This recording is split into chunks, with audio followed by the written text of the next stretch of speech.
بسم اللہ الرحمن الرحیم۔ ابتدا اس خالق ہستی کے نام سے جو منظر سے زیادہ پس منظر کے حقائق سے آشنا ہے اور پس منظر سے بڑھ کر حقائق کی دنیا کو جانتا ہے۔ پروگرام منظر و پس منظر لے کر حاضر خدمت ہیں۔ راشد نقوی کا سلام قبول فرمائے۔ ناظرین، دنیا کے مختلف خطوں میں مختلف اقدامات صورتحال جاری ہے۔ کہیں جنگ ہے، کہیں صلح کی کوششیں ہو رہی ہیں، کہیں پہ انتخابات ہیں، کہیں پہ جلسے جلوس ہیں، کہیں پہ کرونا کی تباہیاں ہیں اور کہیں غربت و افلاس اور بے روزگاری کے مسائل ہیں۔ دنیا میں ایک تاریخ کا پہیہ چل رہا ہے۔ مناظر بڑی تیزی سے گزر رہے ہیں انسانی آنکھوں کے سامنے سے۔ اکثر مناظر سے ہم آشنا بھی نہیں رہتے اور مناظر گزر جاتے ہیں، اپنا اثر چھوڑ جاتے ہیں۔ ہمارا پروگرام بھی منظر و پس منظر اسی تناظر میں ہے کہ ہم بعض مناظر کے پس منظر سے بھی آپ ناظرین کو آشنا کریں، آگاہ کریں۔ آئیے دیکھتے ہیں ہمارے ساتھیوں نے آج کس موضوع کا انتخاب کیا ہے۔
جی ہاں ناظرین، موضوع ہے امریکہ میں انسانی حقوق کی صورتحال، human rights in U S A. دیکھیں، ہم اس موضوع کا انتخاب ہرگز نہ کرتے اگر امریکہ انسانی حقوق کا چیمپئن بن کر دنیا کو ڈکٹیٹ نہ کرتا۔ ہم نے اس موضوع کا انتخاب نہیں کرنا تھا اگر امریکہ ہیومن رائٹس کا لمبردار بن کر دنیا کے مختلف ممالک میں اپنی مرضی کی حکومتیں نہ لے کے آتا، ان کو اپنے راستے پر چلانے کے لیے ہر طرح کے جبر و تشدد سے کام نہ لیتا، کہیں پہ حملہ کر کے، کہیں پہ سفارتی طریقے سے، کہیں پہ کسی اور انداز سے۔ ہم ہرگز اس موضوع کو زیر بحث نہ لاتے اور امریکہ میں انسانی حقوق کی صورتحال کا جائزہ نہ لیتے اگر امریکہ آئے دن عالمی اداروں میں اپنے مخالفین کے خلاف مختلف پلیٹ فارم پر قراردادیں منظور نہ کرواتا، ان کے خلاف اقدامات تجویز نہ کرتا۔ آئیے امریکہ کے اندر کی ایک صورتحال دیکھتے ہیں۔ ایک امریکہ کے خود باشندے امریکہ میں انسانی حقوق کے بارے میں کیا تجزیہ کر رہے ہیں۔ دیکھیں، قاسم رشید کیا تجزیہ کر رہے ہیں۔ آج کے لوگ ابھی تک نہیں مانتے آج کے لوگ ابھی تک سمجھتے ہیں کہ جو کچھ پرانے زمانے میں ہوا تھا وہ بات ختم ہو گیا ہے اور اب ایک نیا زمانہ آ گیا. وہ یہ نہیں دیکھتے کہ جو کچھ ہوا تھا 100-200 سال پہلے اس کا نقصان ابھی تک ہو رہا ہے.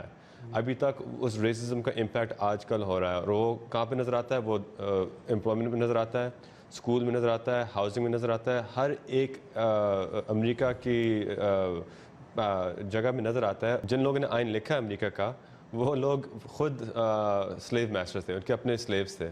تو ایک طرف سے کہہ رہے ہیں کہ آل مین آر کریٹڈ ایکول, دوسری طرف سے اپنے سلیوز کو مار رہے ہیں, ان کو قتل کر رہے ہیں. پریزیڈنٹ اوباما ٹھیک ہے وہ افریقن تھے, افریقن امریکن تھے اور وہ صدر بن گئے, لیکن وہ انگریزی میں ایک محاورہ ہے کہ ایکسیپشنز پروو دا رول. ابھی بھی اگر ہم دیکھیں جو غربت ہے, جن لوگوں کو وہ پریزن میں ڈال رہے ہیں وہ زیادہ تر افریقن لوگ ہیں, افریقن امریکن لوگ ہیں.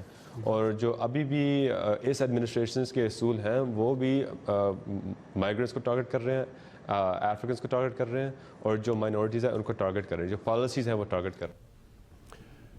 ناظرین, یہ امریکہ کا ایک باشندہ ہے اور امریکی میڈیا سے گفتگو کر رہا ہے اور امریکہ کی صورتحال کو بتا رہا ہے کہ وہاں پہ کس انداز سے ہیومن رائٹس کی وائلنس ہو رہی ہے. ایک پاکستان کے تجزیہ نگار اپنے کالم میں اسی طرح کا ہیومن رائٹس اور امریکہ کا ایک جائزہ اپنے کالم میں انہوں نے پیش کیا ہے, وہ بھی ذرا ملاحظہ کر لیں.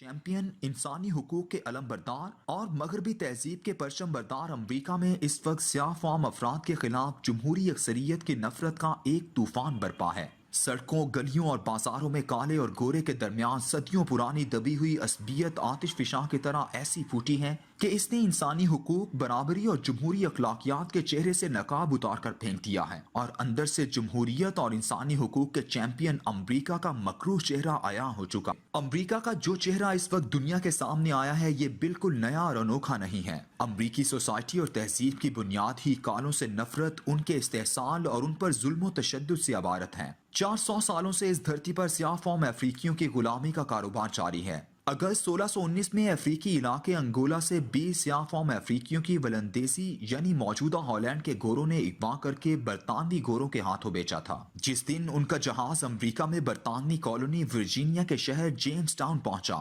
یہ وہ پہلا دن تھا جب سرکاری طور پر امریکی ساحلوں پر غلاموں کی تجارت کا منظم آغاز ہوا. اس سے پہلے کوئی اکا دکا گورا زمیندار یا تاجر اپنی ضروریات کے لیے اغوا شدہ افریقی سیاہ فام افراد کو خرید کر امریکہ لایا کرتا تھا. اس دن کے بعد پوری ایک صدی افریقہ سے غلاموں کی تجارت ہوتی رہی اور تقریباً 70 لاکھ سیاہ فام افریقی امریکہ لائے گئے. لیکن گزشتہ 150 سال سے سیاہ فام افراد سے نفرت کی آگ امریکی معاشرت, تہذیب اور زندگی کے دیگر معاملات میں مسلسل سلگ رہی ہے, اور ہر چند سال بعد کسی سیاہ فام کی موت کی صورت رونما ہوتی رہتی ہے. ٹھیک 140 سال بعد امریکی جمہوری الیکشنوں میں 75% گوری اکثریت نے ڈونلڈ ٹرمپ کو ووٹ دے کر ایک بار پھر امریکہ کو اسی طرح فتح کر لیا جیسے 1492 میں کولمبس کی سربراہی میں فتح کیا تھا. فرق صرف یہ ہے کہ اس وقت بندوق استعمال ہوئی تھی اور اس دفعہ ووٹ.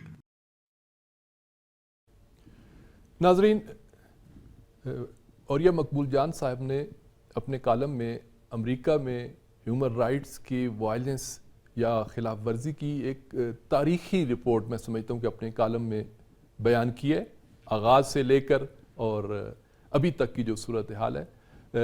ساتھی مجھے ذرا کنفرم کریں کہ اس وقت جناب سجاد میر صاحب لائن پہ ہیں.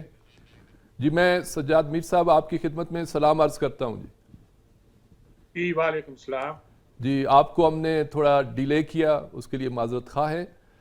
میر صاحب, حالات سارے آپ کے سامنے ہیں اس وقت, جو امریکہ کی داخلی صورتحال ہے, اسی طرح امریکہ کی جو عالمی پوزیشن ہے اور جس انداز سے اس نے کچھ ہتھیار اپنے ہاتھ میں لے رکھے ہیں, جن میں سے ایک ہتھیار وہ ہیومن رائٹس کا ہے. وہ انسانی حقوق کے نام پہ اپنے ہر مخالف کو کچلنے کی کوشش کرتا ہے. وہ کسی بھی ادارے میں اس کو کسی قرارداد کے ذریعے اور مختلف سفارتی طریقوں سے اس کو اپنے اس ڈکٹیشن کے انڈر لے کے آنا چاہ رہا ہے, جبکہ خود اس وقت وہ کہاں پہ کھڑا ہے یہ ہم آپ سے جاننا چاہیں گے. ہمارے ناظرین جاننا چاہیں گے کہ اس وقت جو ہیومن رائٹس کا چیمپئن اور علمبردار بنا ہوا ہے وہ اس وقت کس پوزیشن میں ہے, اس کا چہرہ اس وقت عالمی سطح پہ ایک ہیومن رائٹس کی اسٹیٹ کے عنوان سے کس نظر سے آپ اس کو دیکھیں گے؟ جی بسم اللہ الرحمن الرحیم. ابھی آپ نے برادرم